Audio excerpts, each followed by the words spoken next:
ছোট ব্লুটুথ বক্সের charger line নষ্ট হলে কিভাবে ঠিক করবেন দেখেন। এটার চার্জের পিন যেটা আছে সেটা ভেঙে ভিতরে পড়ে গেছে, সেটা আমি এখন ঠিক করব।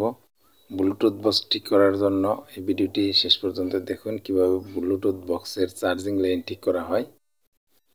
দেখেন আমি এটা আগে খুলে নিলাম, সার্কিটটা খুলে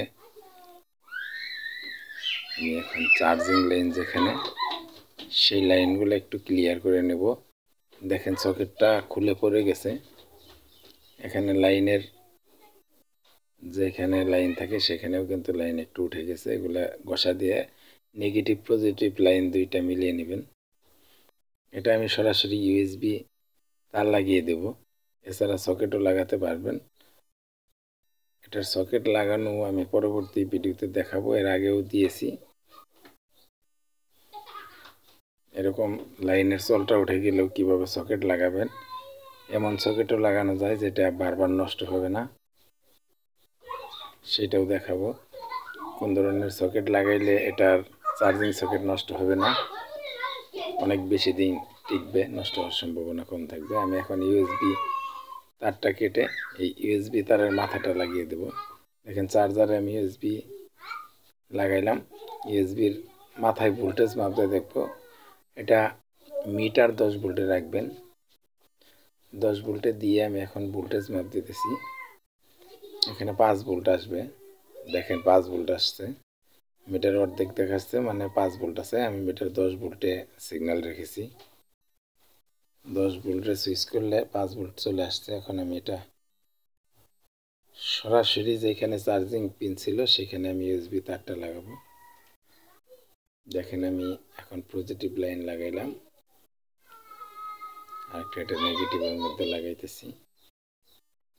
নেগেটিভ পজিটিভ আমি লাইন দুইটা তার লাগিয়ে দিলাম। তারটা যেন খুলে না যায় এজন্য এখানে ভালোভাবে আঠা দিয়ে লাগাতে হবে। তার আগে আমি একটু চেক করে নিই। ইউএসবিতে ঢুকিয়ে দিলাম, চার্জ হয় কিনা একটু দেখে নিতেছি। দেখেন চার্জ হইতেছে, সিগন্যাল চলে আসছে। এটা কিন্তু চার্জিং ঠিক আছে। এখন ইউএসবি তার যেখানে লাগাইলাম এখানে আঠা দিয়ে নেব, যেটা মোবাইলের আঠা, মোবাইল ডিসপ্লে লাগানোর যে আঠা থাকে সেটা, এই আঠা আমি লাগিয়ে দেব। দেখেন আমি আগে ইউএসবি খুলে নিলাম। এখন মোবাইলের ডিসপ্লেতে লাগানোর মতো যে আঠাটা, এটা আমি লাগিয়ে দিতেছি। তারের মধ্যে এই আঠাটা দিবেন বা স্টিক দিবেন, গ্লুগান স্টিক গালিয়ে এখানে লাগাতে পারেন।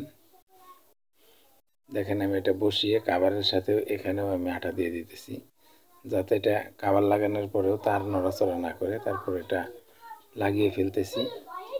কমপ্লিট হয়ে গেছে। আমাদের ভিডিওটি ভালো লাগলে দিল ইলেকট্রনিক্স চ্যানেলটি সাবস্ক্রাইব করুন, বেল বাটন ক্লিক করে রাখুন যাতে আমাদের ভিডিওগুলো আপনাদের সামনে চলে আসে। আমাদের এরকম নতুন নতুন ভালো ভালো ভিডিও পেতে দিল ইলেকট্রনিক্স চ্যানেলের পাশে থাকুন। চ্যানেলটি সাবস্ক্রাইব করে বেল বাটন ক্লিক করে শেয়ার করুন।